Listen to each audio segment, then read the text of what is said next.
Исемсіз эфирда атна яңалыклар тапшыруы узган атнаның мөһим вакыйгалары белән мин Алсу Нуриева таныштырачакмын. Бу атнаны ватанны саклаучылар көне билгеләп үтелде. 23 февральне рәсми рәвештә беренче тапкыр Кызыл армия һәм флоты көне буларак моннан 100 ел элек 1922 елдан билгели башлыйлар. 1949 елдан бәйрәмнең рәсми исеме Совет армиясе һәм хәрби диңгез флоты көне итеп үзгәртелә. Я являюсь защитником Отечества, своей страны, своего государства. Я с самого детства мечтал стать военным. С 4 класса мечтал, потому что у меня семья военных, у меня отец прослужил 26 лет. У меня и дочь тоже старается, тоже поддерживает, и жена у меня военнослужащая. Так что у нас это в крови. Ватанны саклаучылар көне кыюлык, намус һәм батырлык көне. Моны запастагы подполковник Владимир Зайцев тараслый. Ватанны саклаучылар көне уңайыннан ул безнең телекомпаниягә кунакка килде һәм ир-егетләребезне котлады. Я поздравляю с праздником, желаю всего крепкого здоровья, всего самого наилучшего. И самое главное, это мирного неба над головой. Луч телекомпаниясендә бүгенге көндә 17 ир-егет хезмәт куя. Алар тапшыруларны төшерүче, җыючы, эфирга чыгаручы егетләр, корреспондентларны тиз генә төшерү нукталарына илтеп куючы машина йөртүчеләр, сакчылар. 23 февраль көнне традиция буенча телекомпания сулулары асыл ир-атларны котларга бер урынга җыелды. Ватанны саклаучылар көнне уңайыннан мин газиз ир-атларыбызны, үзебезнең саклаучыларыбызны, яклаучыларыбызны чын күңелдән котлыйм. Иң мөһиме сәламәтлек, сәламәт булыгыз, көчле рухлы булыгыз, иманлы булыгыз. Барлык хезмәттәшләрне, әтиләрне, абыйларны, бабайларны шушы ватанны саклаучылар көне белән тәбрик итәм. Исәнлек, саулык, гаилә иминлеге, бәхет, иң мөһиме сәламәтлек. Хәрби кунак егетләр арасында уеннар да үткәрде. Шын ир-егетләр аптырап калмады. Мылтык та тотты, энә дә саплады. Бүген Әлмәт районының 396 егете армия сафларында хезмәт итә. Бу бәйрәм беренче чиратта ил сагында торучы шул егетләрнең бәйрәме. Бу теләкләргә мин дә кушылам. Илебез күге тыныч булсын, сугыш афәтләре күргә язмасын. Бәйрәм белән сезне, хөрмәтле ир-атларыбыз. Саклаучы дигәндә ватан сагында торучыларына күз алларга кирәк түгел. Куркынычсызлыкны тәэмин итүче һәр хезмәткәрнең дә бәйрәме ул 23 февраль. Шуны исәптә тотып, юл хәрәкәте иминлеге сагында торучылар үзләренең үрнәк тәртипләре белән юлларда сак йөрүшләрендә бәйрәм белән котлады. Ватанны саклаучылар көне уңайыннан ЮХИДИ хезмәткәрләре һәм юл хәрәкәте иминлеге оешмасы вәкилләре барлык машина йөртүчеләргә шушындый төс кайтара торган жилетлар бүләк итә. Получу вам всего наилучшего. Вот такой подарок вам. Необходимый жилет вам в автомобиль, что всегда его применяли на остановке. Да, понравилось, очень приятно даже, что так получилось. Спасибо большое. Аварийных ситуаций, чтобы ваш автомобиль никогда вас не подводил. И хотим подарить вот такой вот подарок, возвращающую жилетку. Используйте, пожалуйста, при вынужденной остановке. Надевайте, светитесь, будьте в безопасности. Сегодня мы хотим поздравить водителей, мужчин с наступающим праздником 23 февраля. Пожелать вам крепкого здоровья, безопасных, безаварийных ситуаций на дорогах, чтобы ваш автомобиль никогда вас не подводил. И, конечно же, напомнить о правилах дорожного движения. Соблюдайте, пожалуйста, правила дорожного движения, скоростной режим, уступайте пешеходам и используйте всегда ремни безопасности. И хотим вручить вот такой очень нужный, световозвращающий подарок. Очень добрые, теплые чувства. Сегодня мы провели праздничную акцию, где поздравили водителей мужчин с наступающим праздником 23 февраля. Пожелали им крепкого здоровья, безаварийных ситуаций и, конечно же, напомнили о правилах дорожного движения. Данную акцию мы проводим ежегодно, и все водители остаются довольны. Арлята Бүркетләр спорт-патриотик уены традицион рәвештә бер мәйданчыкта иң кыю һәм чыдам кешеләрне җыя. Бу ялларда да шулай булды. 20 мәктәп территориясендә ватанны саклаучылар көненә һәм гаскәрләрне Әфганстаннан чыгаруга 33 ел тулуга багышланган ярышлар узды.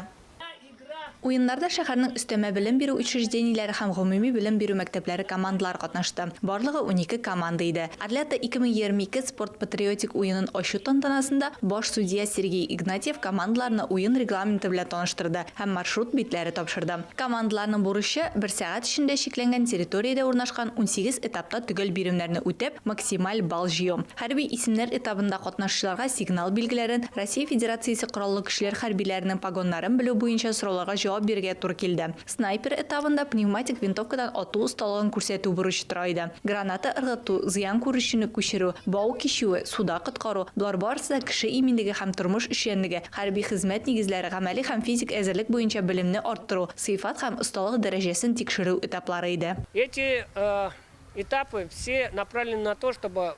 Бу этаплар барысы да экстремаль хәлләрдә һәм кораллы көчләрдә хезмәт итү өчен балаларның күнекмәләрен ныгытуга һәм тикшерүгә юнәлдерелгән. Уен инде традициягә әйләнде. Ул 2003 елдан бирле үткәрелә.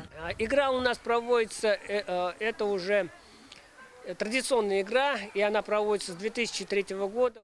Мондый чараларда балалар бердәм көчле коллективка берләшергә, биремнәрне үтәгәндә бер-берсенә ышанырга өйрәнәләр. Моны алар өчен җан атырга килгән әтиәннәр дә билгеләп үтте. За своего сына болею, за его команду.